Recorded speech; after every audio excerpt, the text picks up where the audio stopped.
আসসালামু আলাইকুম ওয়া রাহমাতুল্লাহ। প্রিয় দর্শকবৃন্দ, vet with doctor Rouf YouTube চ্যানেলে স্বাগতম। আজ আমাদের 299তম পর্ব। আমরা এখন ভ্যাট আইনের ধারা ৮৬ আলোচনা করছি। গত সেশনে আমরা ধারা ৮৬-এর উপধারা ১ আলোচনা করেছিলাম। উপধারা ১-এ মূলত আমরা আলোচনা করেছিলাম যে মামলার ভ্যাট আইনে মামলার মূল্য নির্ধারণ করা হয়, মূল্য নির্ধারণ করে ওই মূল্যের ভিত্তিতে সংশ্লিষ্ট অফিসারের কাছে পাঠানো হয়, তিনি বিচার করেন। আজকে আমরা খুব গুরুত্বপূর্ণ একটা বিষয় আলোচনা করব।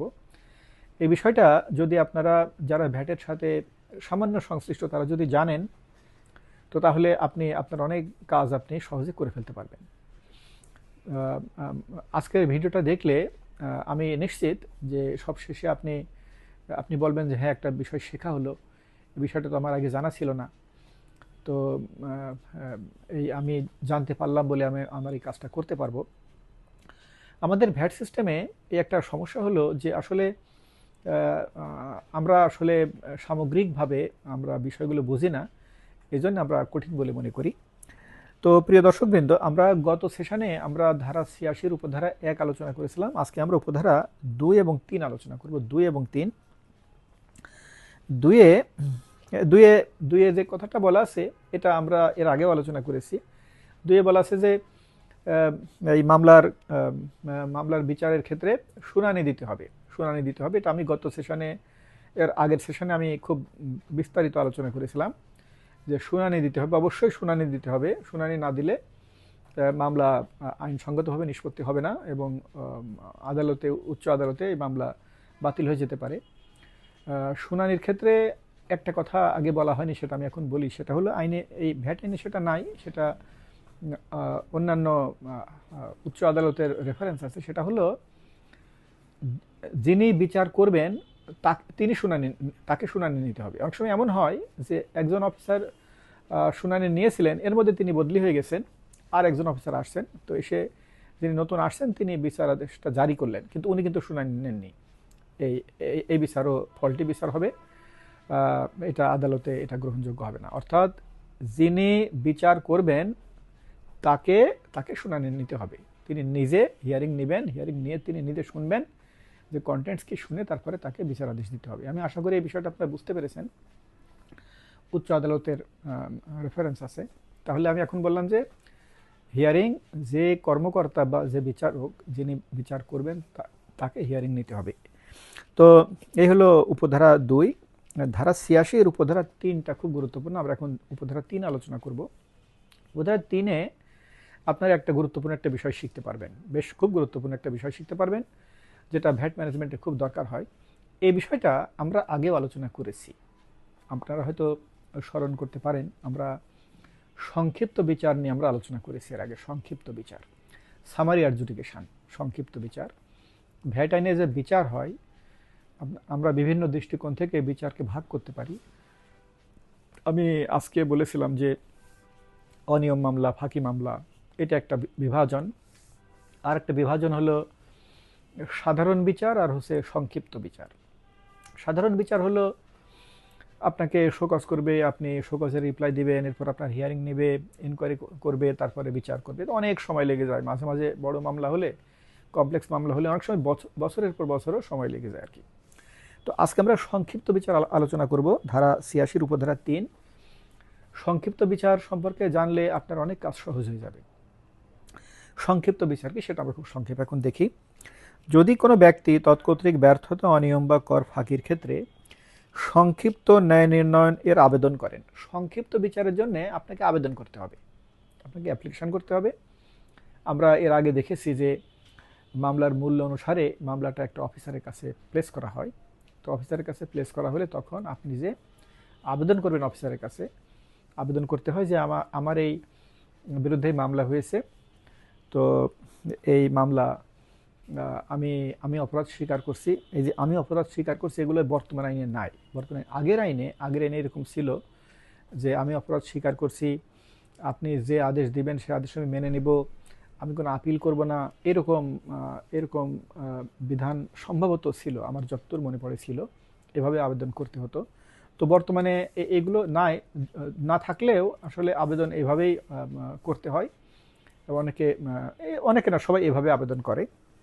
আবেদন করতে হবে যে আমার এগেনস্টে মামলাটা হয়েছে, বা আমার একটা গাড়ি ধরা পড়েছে, এক গাড়ি সাবান সহ, তো এইখানে আমি ভ্যাট চালান আমি দিয়েছিলাম না, তো আমি অপরাধ সংগঠিত, আমার দ্বারা ভ্যাট ফাঁকি সংগঠিত হয়েছে, তো আমি অপরাধ স্বীকার করছি, তো আমি সংক্ষিপ্ত বিচার চাই।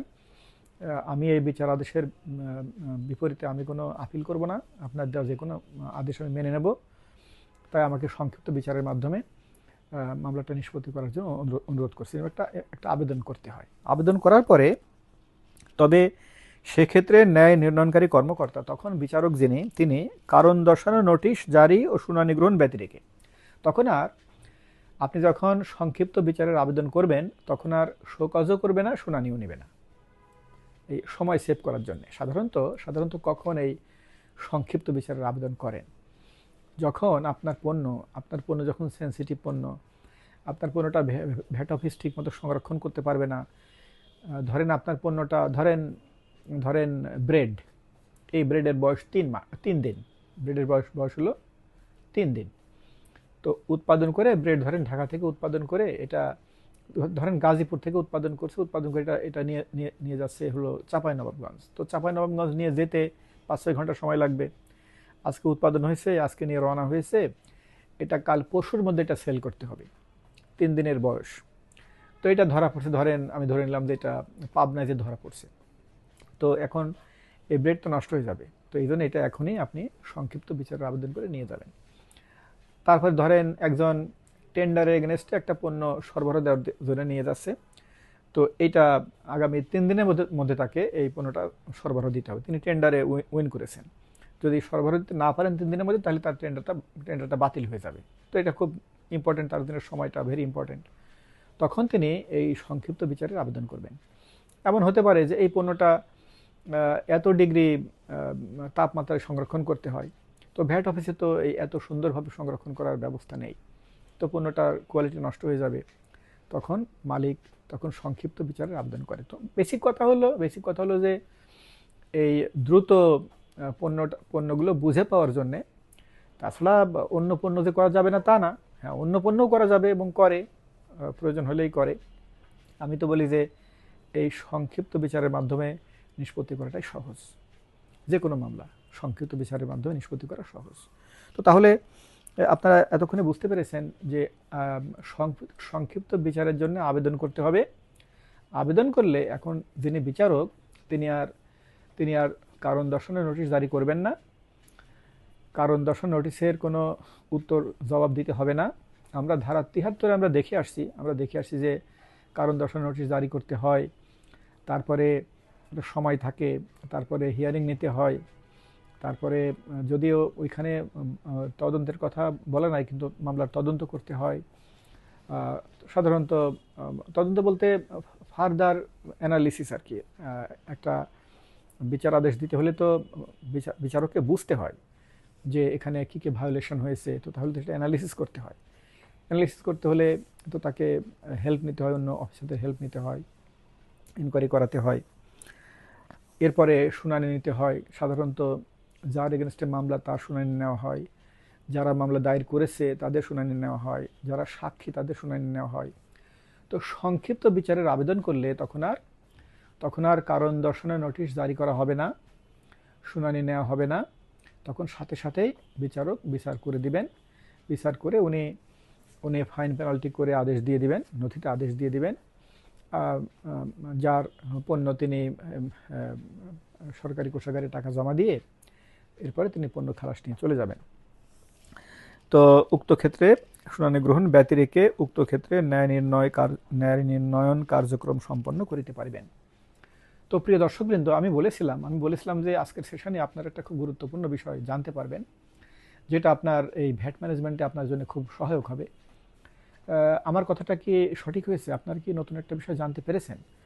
আমি আশা করি আপনারা অনেকেই জানতে পেরেছেন। হয়তো কারোর জানা ছিল সংক্ষিপ্ত বিচার কি, আবার অনেকেরই জানা ছিল না। আমরা দেখেছি মাঠ পর্যায়ে, আমি আজকেই বলেছি, মাঠ পর্যায়ে আমরা দেখেছি যখন ভ্যাট অফিসাররা কোনো গাড়ি আটক করেন, তখন মালিক সাধারণত কাছে আসে না, কারণ মালিক তো পদ্ধতি জানে না।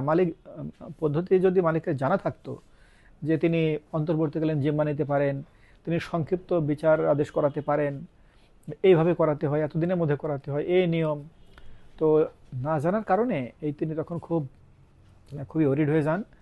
তখন তিনি এই বিভিন্ন জায়গায় ঘুরেন, তিনি উকিলের কাছে যান, তিনি আহ, তিনি মানে সেটা বলা ঠিক না, তিনি নানাভাবে তিনি চেষ্টা করেন, নানাভাবে তিনি চেষ্টা করেন যে তিনি যেন গাড়িটা ছাড়িয়ে নিতে পারেন। কিন্তু আইনের পদক্ষেপগুলো কি, আইনের পদক্ষেপগুলো হয়তো জানা থাকলে তিনি এটাই এগ্রি করতেন, তার কাছে এটাই সহজ হতো।